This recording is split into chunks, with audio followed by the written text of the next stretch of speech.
Ser podcast.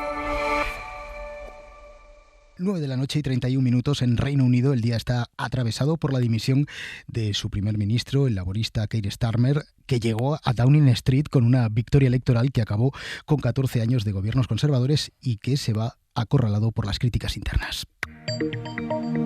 Starmer no tenía muchas opciones porque o dimitía hoy o se venía una rebelión en su partido. Para que se hagan una idea de la magnitud de la crisis, hasta 4 ministros le habían enseñado la puerta a Starmer. El sucesor de Starmer será, en cualquier caso, el 7º primer ministro en tan solo 10 años. Corresponsal en Londres, Lucas Font. Los días de Keir Starmer en Downing Street llegarán a su fin apenas 2 años después de su aplastante victoria en las elecciones de 2024. Los diputados de su bancada han logrado finalmente su salida tras meses marcados por los escándalos y por sus vaivenes políticos, los cuales han dado alas a la ultraderecha. Todas las decisiones que he tomado han tenido como objetivo anteponer el país que amo, ha asegurado Starmer en su discurso de dimisión este lunes. El primer ministro permanecerá en el cargo al menos hasta el próximo 17 de julio, una vez concluido el plazo para la presentación de candidaturas para reemplazarle. Se da por hecho que Andy Burnham será el único candidato en presentarse tras la retirada del exministro de Sanidad Wes Streeting. Burnham ya ha dado el primer paso en su camino hacia Downing Street esta tarde con la toma de posesión de su escaño en el Parlamento, un acto en el que ha sido arropado por los miembros de su bancada, quienes confían en llevar a cabo una transición de poder lo más ordenada posible. Pol Morillas, director del CIDOB, del Centro de Asuntos Internacionales de Barcelona. ¿Qué tal? Muy buenas noches. Hola, buenas noches. Pol, ¿el laborismo británico está en una situación imposible? No, más bien el país está en una situación imposible debido a esos efectos de los 10 años del Brexit y a la falta clara, en este caso sí, del gobierno de Starmer, de un plan fiable para las nuevas relaciones con la Unión Europea, pero sobre todo para las finanzas públicas del país, para los servicios públicos, que sufren a raíz del Brexit, pero que sufren también por muchas otras cuestiones más allá del Brexit. Y Starmer lo que no ha tenido ha sido un un plan político a la altura de esos retos. Hablemos del relevo, ¿no? de Burnham, el exalcalde de Manchester. ¿Es el candidato, te pregunto, ideal para este momento que vive el país y que viven especialmente los laboristas?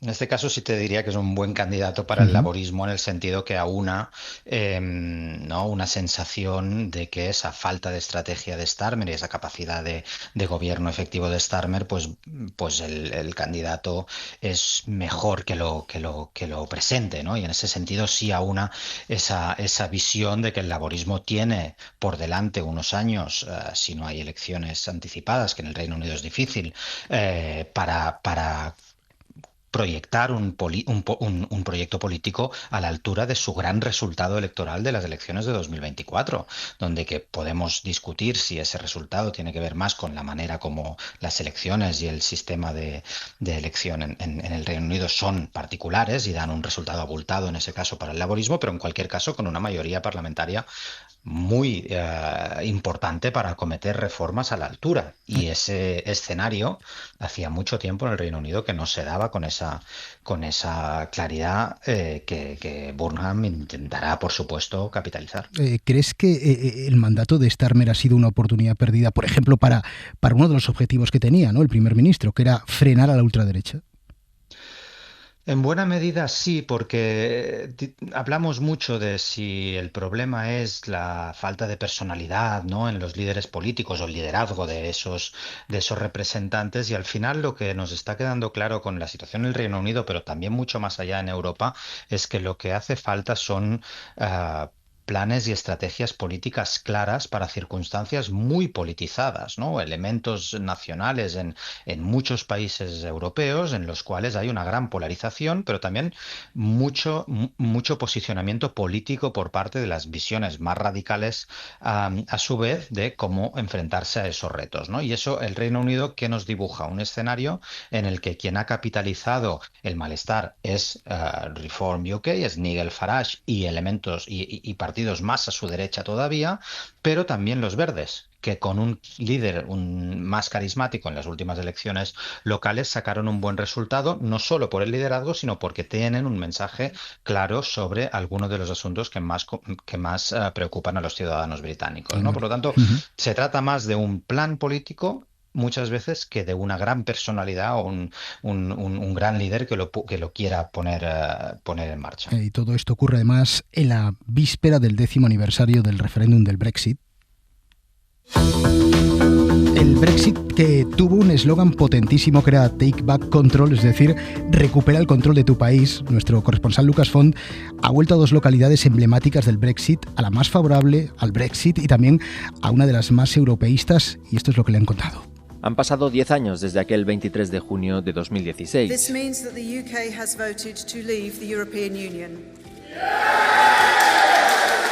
Un proceso traumático para todo un continente y que tuvo éxito gracias a varias promesas, entre ellas la mejora de la situación económica del país, el refuerzo de los servicios públicos y el control sobre las fronteras. Este discurso caló especialmente en las zonas rurales de Inglaterra y entre una población envejecida, pero dentro de estos municipios hubo uno que destacó por encima del resto. En Boston, más de un 75% de los electores votaron a favor del Brexit, la cifra más alta de todo el país. En el Church Keys, un pub en esta localidad del este de Inglaterra, Nicola Crisp explica cuál es la situación 10 años después de la votación. Very cliquey, very dangerous. Yeah. All foreigners, they stick Boston es un together. lugar peligroso con grupos cerrados de gente. Todos los extranjeros se juntan y nos hacen sentir inferiores, explica esta ex cajera de supermercado residente en el municipio desde 2021. Un 25% de la población de Boston son extranjeros, principalmente ciudadanos de países de Europa del Este que se instalaron aquí para trabajar en el sector agroalimentario a partir de la década de los 2000. La falta de políticas de integración efectivas provocó una división clara entre locales y extranjeros y llevó a la gran mayoría de sus habitantes a apostar por la salida de la Unión Europea, pero 10 años después pocas cosas han cambiado. En el primer año después del Brexit tuvimos bastantes problemas para encontrar mano de obra, pero luego rápidamente empezó a llegar mucha gente de Rumanía y de Bulgaria con permisos temporales de trabajo o con visados de reagrupamiento familiar, explica Victoria, empleada en una empresa de reclutamiento de trabajadores en Boston. La gran mayoría de los habitantes de la ciudad consideran que los problemas de convivencia han empeorado desde el Brexit, pero muchos de ellos no se arrepienten de su decisión.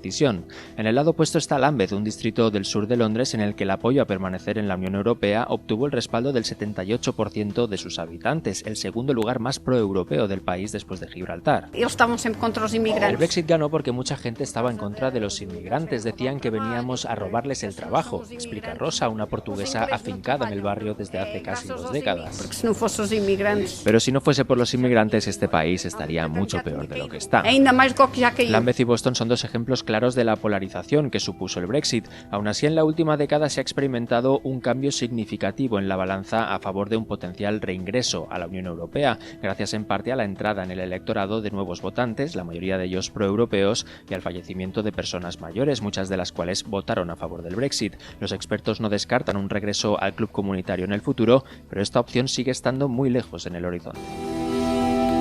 Me decías, Morillas, que es imposible desvincular la crisis política del Reino Unido del Brexit. ¿Tú crees que el Brexit ahora mismo es irreversible?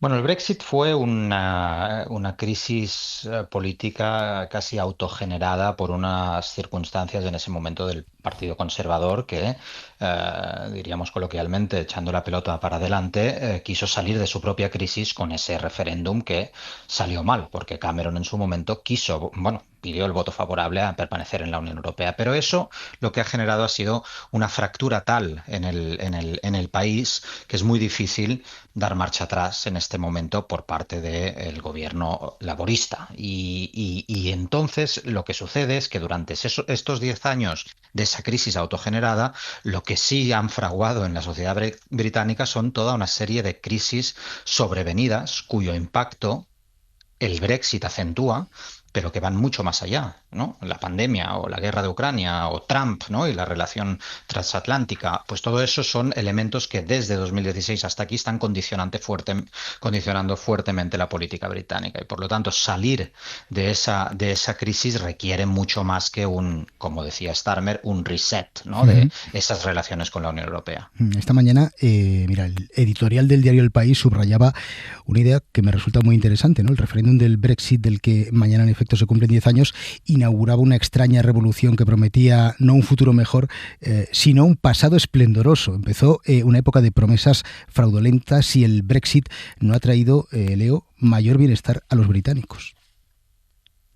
Y una serie de elementos autogenerados como finalizar con la inmigración en el Reino Unido. Por ejemplo, lo que hemos visto en estos 10 años, y lo estamos viendo con las cifras actuales, es que ha aumentado sobremanera la inmigración extracomunitaria, ¿no? De fuera de la Unión Europea, ¿no? De otras comunidades, y esa inmigración ha aumentado porque los europeos, precisamente, pues hemos tenido muchas más dificultades para inmigrar al Reino Unido si eso era la voluntad. Pero ¿cuál era el mensaje del Brexit? Era luchar contra la inmigración, no solo contra la inmigración europea. Por lo tanto, ahí se creó un elemento distorsionador de la realidad política en el país que, por falta de mano de obra, ha tenido que importar de otros sitios, pero la inmigración no se ha reducido, como fue también, ¿no?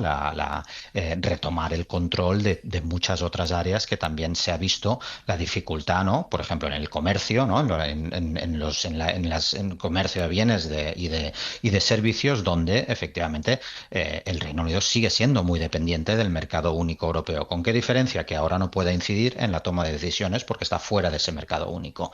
Por tanto, todas esas falacias que en su momento construyeron una campaña política de alto voltaje se han encontrado con una realidad de mucho más difícil manejo. 10 años ya del Brexit. Paul Morillas, director del CIDOB, te agradezco mucho que hayas estado con nosotros esta noche aquí en Hora 25. Un saludo y hasta la próxima. Un placer, como siempre. Para no perderte ningún episodio, síguenos en la aplicación o la web de la SER, Podium Podcast o tu plataforma de audio favorita.